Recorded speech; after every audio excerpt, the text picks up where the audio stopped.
Good evening, everyone, and thank you for joining me tonight. Another episode of Spanning the Need. I am your host, Anthony Spano. Tonight, we got a live experience from Florida itself.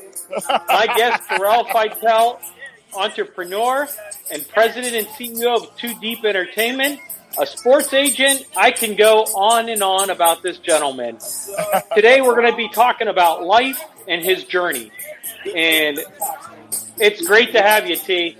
Oh, yeah, definitely. It's a blessing, and thanks for having me on the show. And I'm really excited. I mean, even though, I'm working, I'm always grinding, but this is something that I really wanted to do. I mean, you've known each other for so long, and, it's just good to connect. I feel like it's a reunion, being able to connect the way we are. And congratulations on all your success as well. Thank you.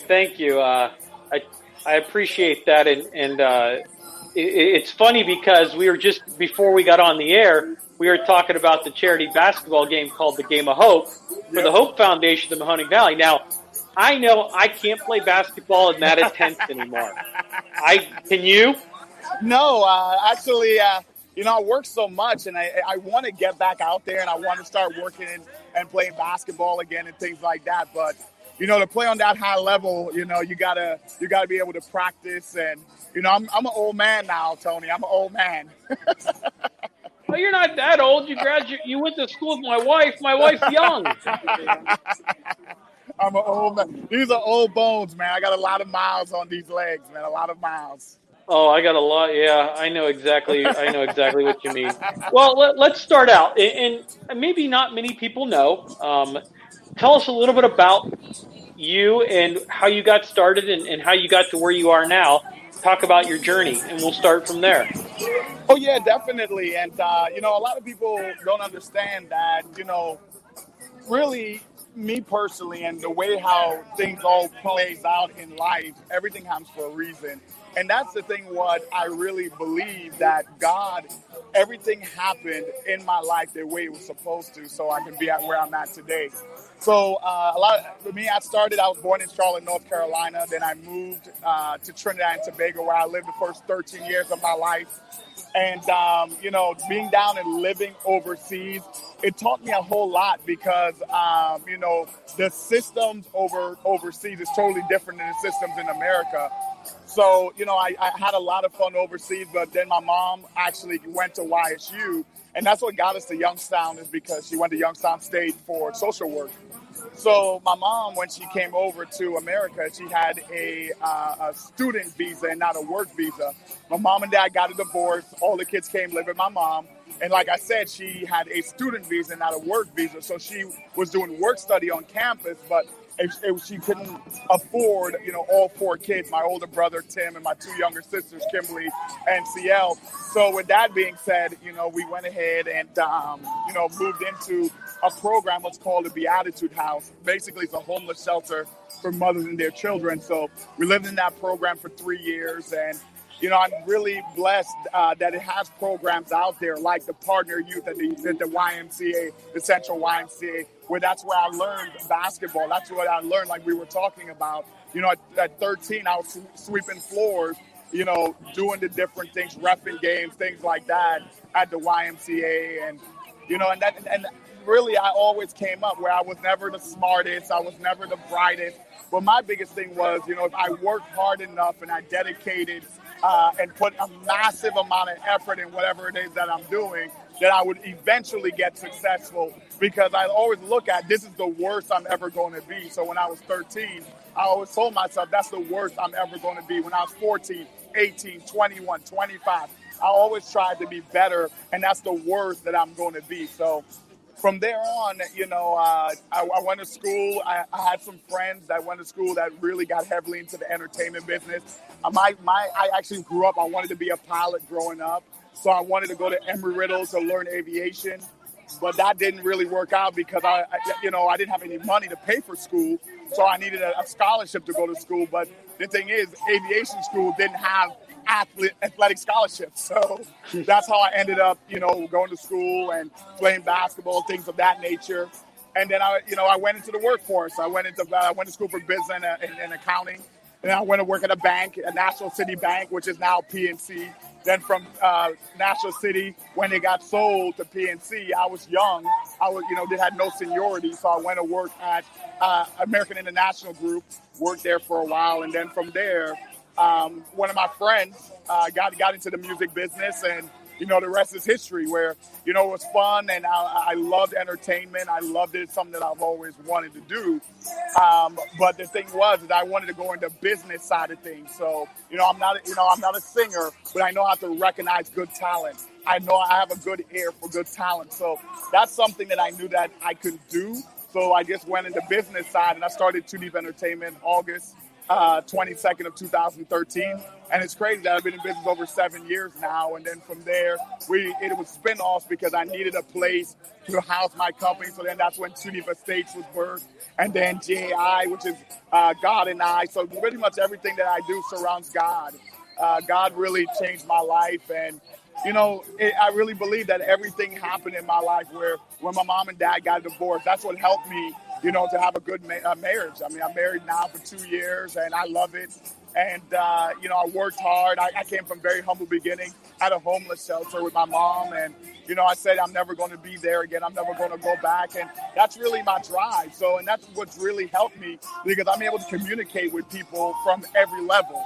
So I really think that helped me in my business world now, is that, I talk to people that's on boards of banks, boards of corporations and things like that. But then I'm able to talk to someone at the Salvation Army, someone who's down on their luck, the same way that I would talk to a CEO, because it's crazy, because it's almost like I've been in both places, and it really opened up my eyes. So my goal is always to empower and inspire. And that's really why I love, talking to you right now, is that, and that's what I loved about the Game of Hope, what you're doing, in the community. You're trying to empower, you're trying to inspire.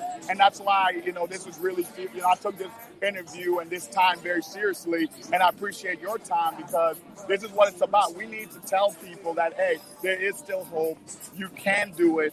I understand, because I've had some really dark nights. I've had some gloomy nights. And that's why I call it Too Deep, where it's God in you, where you're never by yourself. God's always with you.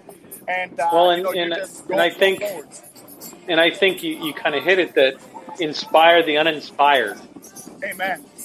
That kind of always used to be a little bit of a back for me. Just inspire the uninspired. So that's where you get the people to rally behind whatever cause. Absolutely. Or whatever you're trying to do. Absolutely. So, Absolutely. So go ahead and continue. Yeah, so basically, I've always wanted to do real estate. That's something I've always wanted to do. It's always been in the back of my mind for retirement. So what retiring already? Come on. No, I'm not retiring. I said for retirement. So I'm not retiring now. So, but the thing is, I'm planning now for retirement. I wish I had that span of money so I could retire right now. Oh, yeah. Unfortunately, right. I can't. Yeah. Span of money. Tell me where it is. I'll go find it. I think that when you talk about Too Deep, you started it 8 or 9 years ago, or 7 or 8 years ago, and then you kind of got into the entertainment business. The entertainment is a very tough industry.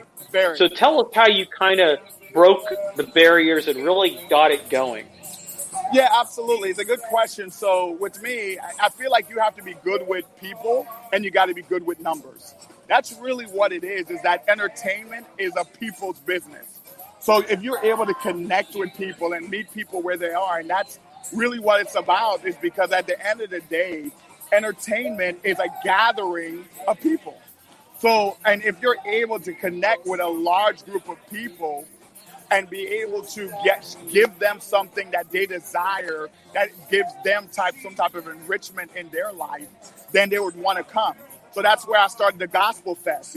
That's something that I wanted to do. So we do all that, the comedy shows.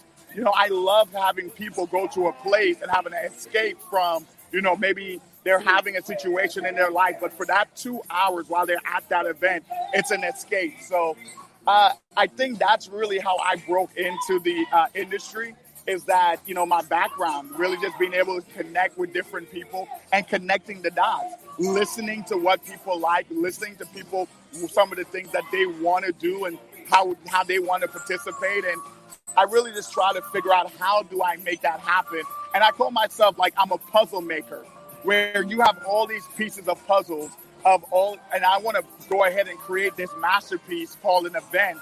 And I just want to put all these pieces together to make this masterpiece. So, and I'll be honest with you, it's not easy and it takes time.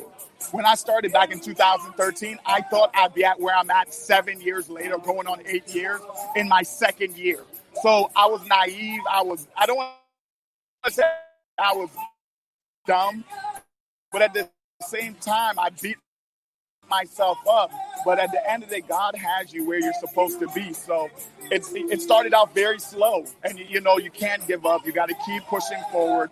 Because in 2013, I didn't make money for 3 years. Made some sacrifices where, I took out, when I worked at Natural City, I worked at AIG, I took out my 401k. I didn't have a whole lot of money in it, but I was saving and they were matching and I took that out. So, I risked it all for my company to make it go. So, and also it's a very humbling experience because you're living with your mom, you have no money really to do a whole lot because you're fully invested and engulfed in your business.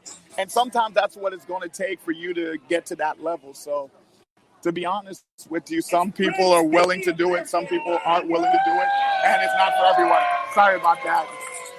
No, they're partying. They're partying. Yeah. They're partying. That's why this is live TV or live video. That's what we love about it. Well, and I think the big interesting point is you really took a big step when the city of Youngstown hired you. Oh yeah, absolutely. How did that feel? How did that feel when you got hired to your company to run events in the downtown or the city of Youngstown district? Oh yeah, well the city of Youngstown has always been close to my heart. I grew up there. I'm a local Y guy, lived on the north side. Beatitude House kid, partner youth kid. So in all the programs, I played basketball at all these different gyms and things like that. And I still can't play basketball. Yeah, so it kind of makes me laugh. So basically, to be honest with you, I bought a building downtown, the 2D building.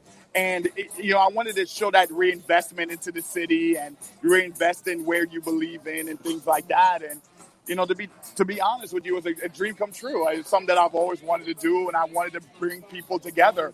And if you've seen some of the events that we were able to do from the, the Christmas parade, we had 2 of the largest Christmas parades back to back. Downtown was hopping, before coronavirus and things like that. And of course, it wasn't 100% me. It was from the good people of the city of Youngstown. And people just wanted to go out and working with those different partnerships, whether it was, the Italian Fest or the Slavic Fest, the 4th of July, fireworks. And we try to, accumulate a calendar that all those events so people knew what was going on so they can participate in what's going on. So it was a lot of fun, man. I had a great time. And I really believe that everything has a season. And it was a great season for me to do that. And, it's one of those things where sometimes seasons change, just like, fall goes to winter, winter goes into spring and things like that. So it was a good season of my life and I had a lot of fun. And, now we're moving on and doing some other things as well that we're working on right now, actually. So, yeah, and I know that you're evolved from the contract from the city of Youngstown was not a good publicity stunt. It really was, or a publicity. He say, she say. You know how it works. Do you feel that you did everything right? Oh, well, the thing is that at the end of the day, you have a law. The city of Youngstown and a lot of major cities and corporations have a law department. So I don't believe in what people say. I go after a qualified person who has a law degree that has a license to do law in the state of Ohio. Correct. And when he goes out and looks at everything and says, Terrill, you did everything right. Actually, you know what? You did it better than what you superseded your contract. Exactly. Right. So when I look and see, when you have the law director who actually oversees the entire law department, all the contracts, everything for the city of Youngstown said, hey, Terrill, you did a great job. That's what I hang my hat on.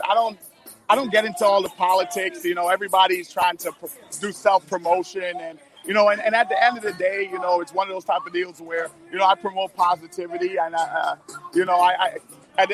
things happen the way it happened, the way it was supposed to happen, and that's how I don't fight what God has for me. And at that point, God seen fit to go a different direction. And now life is there's been a lot of good blessings in my life since then, and we're going to go ahead and keep building and building upon it. So, to be honest with you, to answer your question directly, I don't listen to what the people say. I listen to what the law department says, and that's really what it boils down to, right? Exactly. And well, for the record, they said that you did everything right. So you did, yeah. But I think politics, no matter what way you look at it, is not good. You need the factual information, you need the right information to make educated decisions. Oh, absolutely. I mean, the thing is, at the end of the day, anyone can say anything, and that's the thing what I hate about Google. Just because I could say something negative about someone, and if I did it in an actual publication, you don't have to fact check that. If you Google that person's name, what I said comes up. But the thing is, I could diagnose someone saying they have cancer, but am I qualified to say that person has cancer? And that's what happens. A lot of people aren't qualified to say things, but they say whatever they want. So, whatever. Yeah, it is what it is. People, I mean, that's just how, look at politics, look at all the offices that are running from all the way from the local campaigns to the presidents. How much of that stuff is real and how much of it is fake? Absolutely. Absolutely. And I think everyone knows what you did right at the end of the day. So I think the big thing is that, so we kind of move on. We go to the next store of your life. Yeah. And I think, now correct me if I'm wrong, after that, you actually became former NFL player Michael Vick's agent. Yes, correct. Talk a little bit about that and how that came about. Oh, yeah. So we worked together and it was fun. And, really and truly, it was a blast. Really, it was God. We met at a Christian event and, God laid it on each other's hearts to work with each other. And God said, hey, you know what? It's time to work together and it's time for us to work and build something. So we worked together and we built it and we had a lot of fun. And really and truly, we was on a tear for about a year, until coronavirus happened. And, and that's the biggest thing. Coronavirus killed everything. The entertainment business, the construction business, you name it, everyone had effects from the coronavirus. So, it's just the reality of it. Look, and it's crazy because here I am who was doing all the events for the city of Youngstown, and it's the actual job that I am no longer at is vacated, and it still hasn't been filled because of coronavirus. So it's kind of funny where there haven't been any events since, basically. So, it's one of those type of deals where, at the end of the day, everything happens for a reason. Because think about it, if I was still there, I wouldn't even be doing anything and I wouldn't even bring in any value to the city anyway. So You'd be in Youngstown, not in Florida or somewhere beachy. So at the end of the day, everything happened the way it was supposed to. And that's why I never fight what God has. What God has for me is for me. So, you have all these different things, what's going on in your life. And, it's like I say, it's always, you have a season and then, it's what next? God, what are you setting me up for? God, what's the next step? God, what are you showing me? And I truly believe that's how my life has been. Well, and let's talk about that. You kind of get this motion with Michael Vick. You're now almost a year in. Now all of a sudden the pandemic hits. Yeah. So what have you kind of been doing during the pandemic? Either business, life. What has the turn of events from the pandemic really changed what you do now, or how you're managing your businesses? Well, the thing is that, to be honest with you, other than people dying and people getting sick, the pandemic has taught me a lot. And when I say that, is that it opened up my mind to think in different ways than it has before. Because at the end of the day, our minds think about things when it's forced to, right?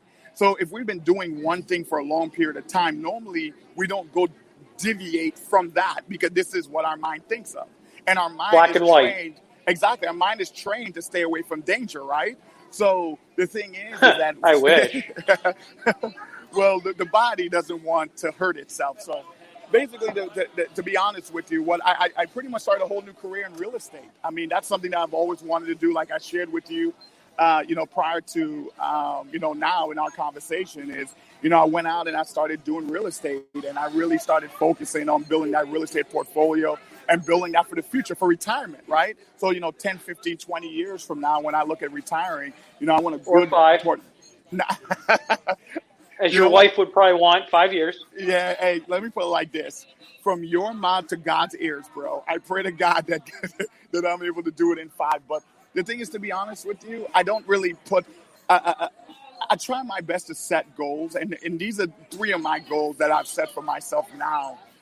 Because God has showed me, and He has opened up so many doors that I've accomplished a lot of my goals. So the first goal is that, you know what, I want to do $1 million or more, right?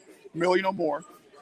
And then the second goal is that I want to save $1 million or more, and all this is in 1 year.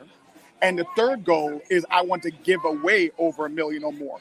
So all in 1 year, I want got a foundation. Exactly. So I want to be able to make over $1 million, save over $1 million, and give away over $1 million, all in the same year. And that's definitely how I've always wanted to be, and that's what I'm striving for. And if God sees fit, whenever that time is, whether it's 5 years or 15 or 20, but I'm going to enjoy the ride, right? And that's what we're talking about right now is this journey. Here's this homeless kid from Trinidad and Tobago, with Trinidadian parents, and that lived and grew up in programs on welfare and things like that. And here's the journey, and we're talking about this journey. So for me and my life, I always say, at the end of the day, when God wants me to have it, I'll have it. So I try to really live my life by that. Well, and I think let me follow up with that is when you've been doing real estate. Yeah. Has the pandemic hurt you or helped you in this goal of yours for real estate? Actually, it has helped me. It has helped me greatly because in March, so basically to be 100% transparent and open and candid, in March when the pandemic hit, entertainment went to zero. When they said correct, everything got canceled. Yeah, so when you say you couldn't put more than 10 people in a room, I knew I was in trouble. So the thing is, the bills fee keeps coming in. The bills keeps coming, but at the end of the day, is that the money stopped, but the bills keeps coming. So you have to figure out what you're going to do. So that's when I pivoted. I said, okay, Terrill, I'm not going to sit here and hope and pray that, this pandemic goes away 3 months, 6 months. Look, here we are. March would be a year, and it's still here. So this thing, if I'd have sat around and just waited. So I said, you know what, Terrill, if I'm going to go down, I want to go down swinging.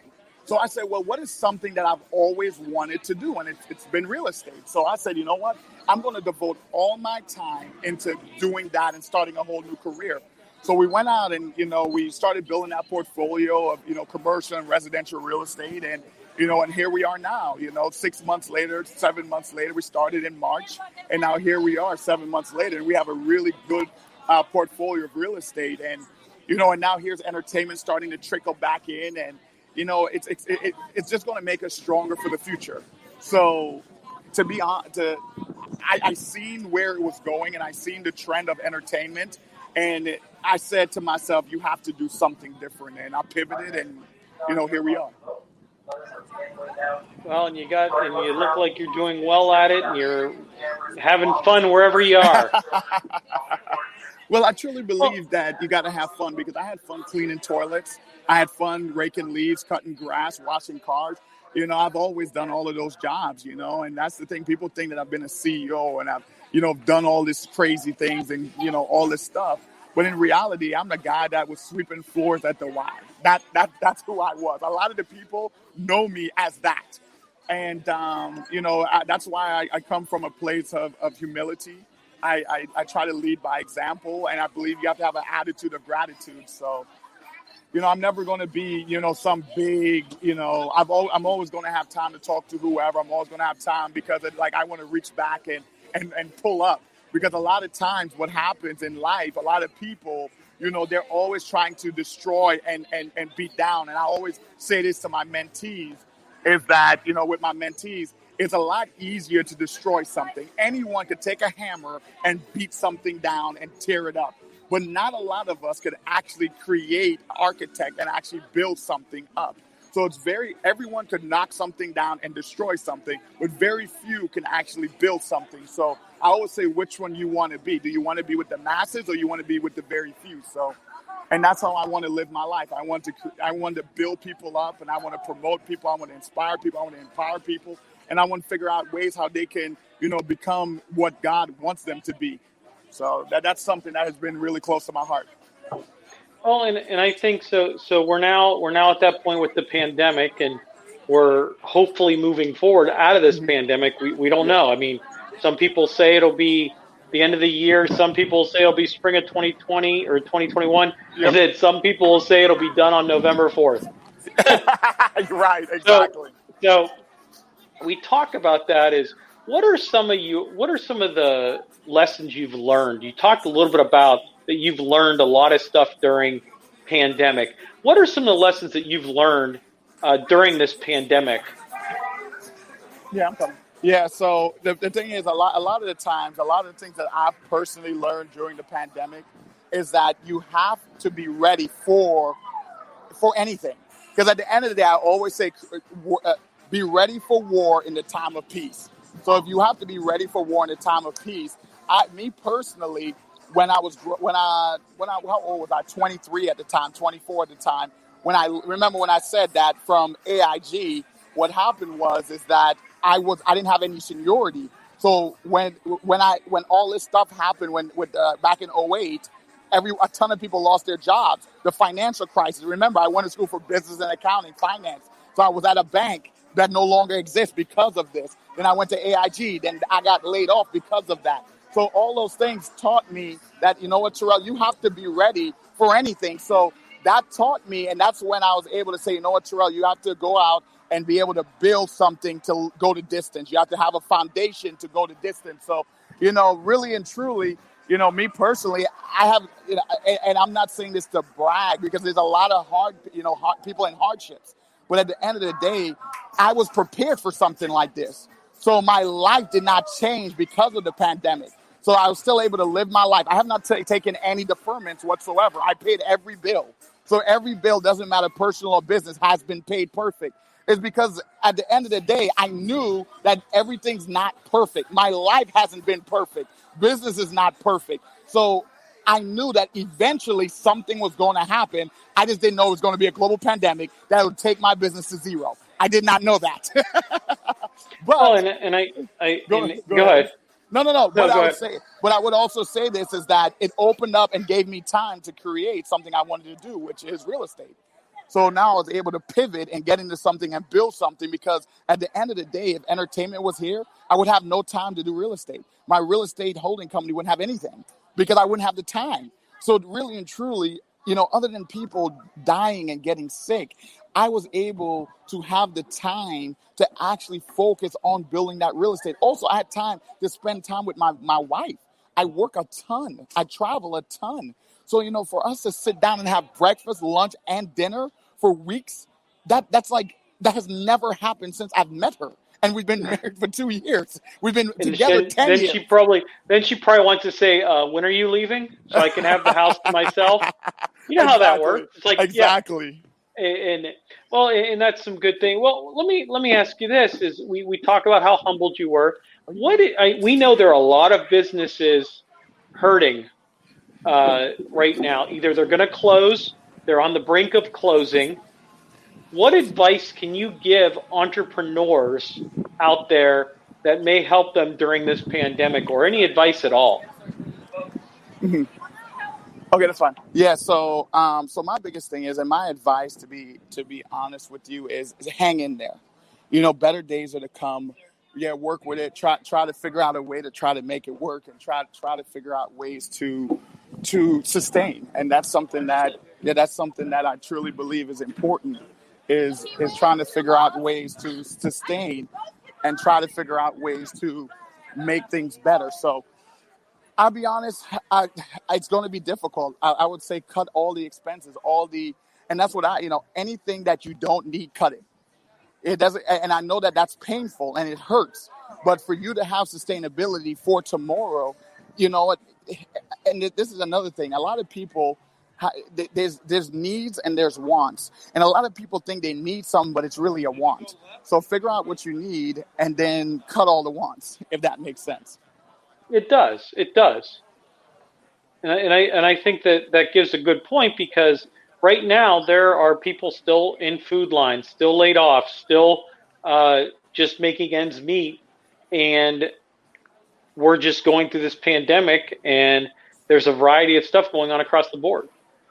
Oh, absolutely, absolutely. And another thing that I want to share with people that's hurting, look for your peace and look for ways to better yourself. Sometimes having this time to sit down and reflect would make you a better business person. Because I know with me, with all this time being shut down, I use it to reflect, I use it to read, I use it to pray. So use this time to use it wisely. I understand that things may not be going your way right now, but figure out other ways to try to better yourself. And that's something that I truly believe anyone can, because it doesn't cost anything. It's free. I mean, we're in the information age. You could Google anything, a lot of stuff you can do is free. So, that's what I did with my time. I tried to figure out ways that, at the end of the day, like I said, I started a whole new career. I mean, I'm not no real estate guru. I'm not no real estate mogul. But at the end of the day, not yet. But what I'm saying is that I went ahead and dedicated, months of my life of reading, and also know what you don't know. Don't act like you're the best. Don't act like you know it all. Go ahead and ask people for guidance, for mentorship. Pick up their books and tell them that they're serious. And also another thing is, I understand that you're hurting right now and things like that. But hey, ask for some coffee and take out maybe one of your mentors and say, I'll pick up the tab. It'll be $5. But their time, what they're giving you is going to be, valuable. So that's something that's been real serious. And I'm going into light here so we could see each other a lot better. I'm sorry about that. Oh, I could see you fine, man. You don't need to see me. I ain't worried about it. Nah, you look good. Thanks. And I think that brings up a good point. Is we're kind of at that standstill right now in the pandemic, and not knowing like we talked about earlier. We don't know how long we're going to be in the pandemic. So, as a real estate entrepreneur industry, what do you kind of plan out for the next coming 3 months, 6 months, a year down the road, knowing that we may not be out of this yet? Well, I mean, I plan, and this is how I look at it. I plan for the worst, hope for the best. So with that being said, I wanted to definitely do something that is going to set us up. So this is me. I can't speak for everyone, but I only can speak for myself. So for the next 30 days, what I want to do is figure out ways to actually position myself for the next level. And what does that mean?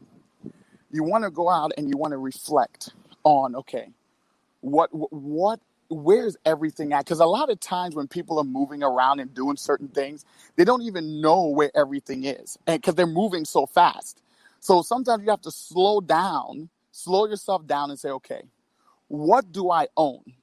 What do I own right now? So what assets do I have?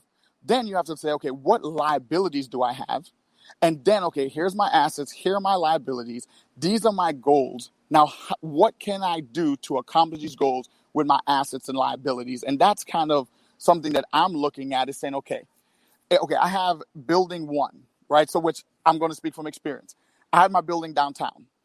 I went ahead and I moved my whole operation to Canfield. So now my building downtown was completely empty. So when I was going through this process, I said, okay, Terrill, you have a 100% empty building that you just moved out to go to Canfield. Now it's like, okay, now I have an asset there, but also it's a liability because I'm paying and it's an empty building. But the asset could be able to create money. I just need to fill it. So I went out there, and that was my goal. To say, okay, I have something I can make money on. I just need to fill it. So now we worked on it, and now it's about 80% filled. So that's something that I'm sharing with a lot of people is sometimes you may already have something that you own already right now that can create revenue for you. You're going too fast. So slow down, look at your assets, look at your liabilities, and write down your goals. And that's what I'm doing for the next 30 days is saying, okay, this is where we're at. This is where we want to go. And then now over the next 60 days is actually mapping that out, figuring out ways, okay, I want to go ahead and now at the end of the day, my end goal, I want 183 units. That's me. But everyone's goals are different. Some people want 1,000 units. Some people want 1,000,000 units. I only want 183. So with that being said, and also it's an odd number. Yeah, it's a mathematical equation. So when I did when I did the mathematics behind it, the minimum amount for what I want to do is 183. I can only imagine 3 plus 9 divided by 55. I just got 183. That works for me. Yep, it was 183. So basically, that's where I'm at. I'm trying to figure out ways. So then there are other pieces of real estate as well that I want to learn. So that the 60 days is trying to fill everything, get everything where it needs to be, right?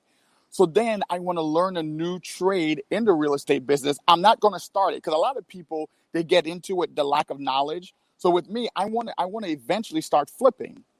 But the thing is, there's an art to flipping. There is. So you could get into flipping and make a lot of money, but you could get into flipping and lose a lot of money because you don't know what you're looking for.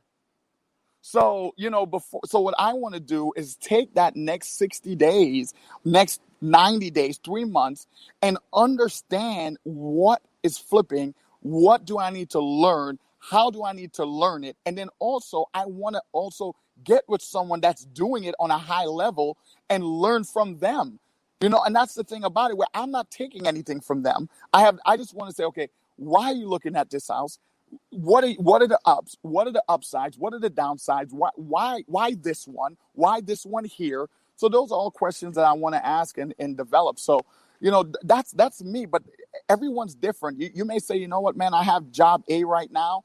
And if I work this many overtime hours, then I'll be able to save this money to start my catering business that I want to do, and I'll save extra. So, I mean, all I'm saying is, to me, those are things that I always want to become better in whatever it is. So real estate, I'm doing my buy and hold right now, commercial, residential. I want to sustain that, create stability, get everything filled. And then from there, get into the flipping, which I'm going to learn it first. And then maybe in 2021, maybe in 2022, like I don't want to put a time frame on it because I really don't know when's the right time. Because at the end of the day, my main core business is entertainment, and I want to do that. The second, I don't want to say everything else is secondary because it's not, because I believe I have 3 verticals, and you don't want to dilute yourself. So figure out whatever it is, your niche, whatever that is. So I want to stay within that. But at the end of the day, my core business is actually entertainment. So once that comes back, some of the flipping and some of that stuff may take the back seat, if you know what I'm saying. Well, and I think that's a great point. And especially right now, the market of selling houses, houses are selling like hotcakes. It's on fire. Exactly. And it's on fire. The concern I would have, and this is probably not just me, is houses are going fast. People are buying, number one. Right. Number two, you also have a lot of businesses that are going out of business. So that means the commercial industry is either watered down or going to have big gaps in it. So can you see me better now? Yes, I can. You're perfectly fine. So perfect. It's just there are so many unknowns in the commercial side. Oh, absolutely. Absolutely. Well, and this is the thing, and this is me. Everybody's different when it comes to commercial. I focus on 1,000 to 2,000 square feet max. That's me. I'm not looking for Dick's. I'm not looking for Giant Eagle. I'm not looking for these huge, large box stores. I want small attorneys' offices, accountants, attorneys, a bakery. Those are the things that I'm looking for, because those are mom and pop businesses. Those are people that want, because at the end of the day, it's a lot easier to fill 1,000 square foot than to fill 30,000 square foot. It's more people getting into 1,000. So that's why when you look at all my strip plazas that I have, they're 1,000 to 2,000 square feet, because it's a lot easier to fill. And if you need to, you can always knock down a wall. Exactly, correct. So, or put a door through it. And I've done that, actually. I've actually literally have done that. But at the end of the day, you want to be flexible. You want to have, I don't want to say multiple things, but you want to have multiple streams. And it doesn't always have to be with a business. Someone could be, working at a great job that they love and they've been working for 10 years. And you say, you know what, take that money, get in the market, be an investor. And that's, invest in the market, invest in certain things that you may like, that you use every day, and or get with an actual person that does that for a living. Get with a broker and talk to them and say, these are my initiatives and this is what I want to do, and have a savings plan, and you invest through them. Because it's so many different ways to do things. It doesn't have to be some grand plan. At the end of the day, the main thing is getting started today and getting started in what you want to do. But at the end of it, it's going to be the hardest. And I tell this to a lot of my mentees, and I say this to a lot of people, is that it's always scary. It's always the hardest the first time. The first time you rode a bike, it was this, you were scared. But the thing is, over time, it got easier. The first time you drove a car, the first time you do anything, the hardest part of anything is your first time. So once you get over that and say, you know what, I'm going to get better. I'm going to suck right now, but I'm going to get better. And once you come to terms with that and understand that, I think your mental battle you'll be able to succeed. Because I think that's what holds a lot of people back, is that they're scared of failure. But with me, I go in knowing that I'm going to suck. So, it's one of those That's one way to look at it. So, and that's some good advice. And I hope people understand that and can take it for what it's worth. Oh yeah, definitely. Because the thing is, how people get hurt is because of their expectations are too high. So if your expectations are not in the clouds, then you normally wouldn't hurt yourself. Yeah, I totally understand. I've learned that the hard way. Well, Terrill, it's always a pleasure. You up for a little Q&A? Yeah, of course. So first question comes from Rick. He goes, what is your most memorable... Hold on, I'm trying to read. What's your most memorable experience that you've had so far? Experience. That's a good question. It all depends. I would say probably in general. I mean, I'm just going with what he wrote. Yeah. So, I'll give both. So on the personal side, my most memorable is probably getting married to my wife. I mean, that was something that was very memorable on the personal side. That was just a beautiful day. And then she's standing next to you. No, she's not. No, she's not. Okay, I was just saying, because you know how that sometimes we got to do it, but I understand. My most personal is my wife. Yeah, because I mean that was something that was fun, and it was a really good day. As far as the business, probably when I got my first building downtown, when I signed for my first building, was probably my most, because it was something that I thought that I would never happen. I never thought that I would be, an owner of a building. And my first building was downtown Youngstown, my downtown building. And then, with being African American, how many African American landowners do we even have in the downtown area, period? So that's something that was really good to me, is that, hey, it's something I never thought I was able to do. I never thought I was able to accomplish that. And it was something that was very special to me, and I had a lot of fun, and it's something that I'll just always remember for the rest of my life. This was some good answers. This one is from Jackie. If you could do one thing in life, what would it be? One thing. Ooh, well, I would say this. I would say the one thing in life, I would say that I would want to be closer to God. I mean, that's something that I feel that we all should want to be better and be closer, and, read your Bible more, and, I would say that I have a great relationship with them, but it always could be better. So that's something that I say that is very important to me. Okay. Let's see. What do we else? Teresa asks, oh, they want Nelly at Youngstown. That's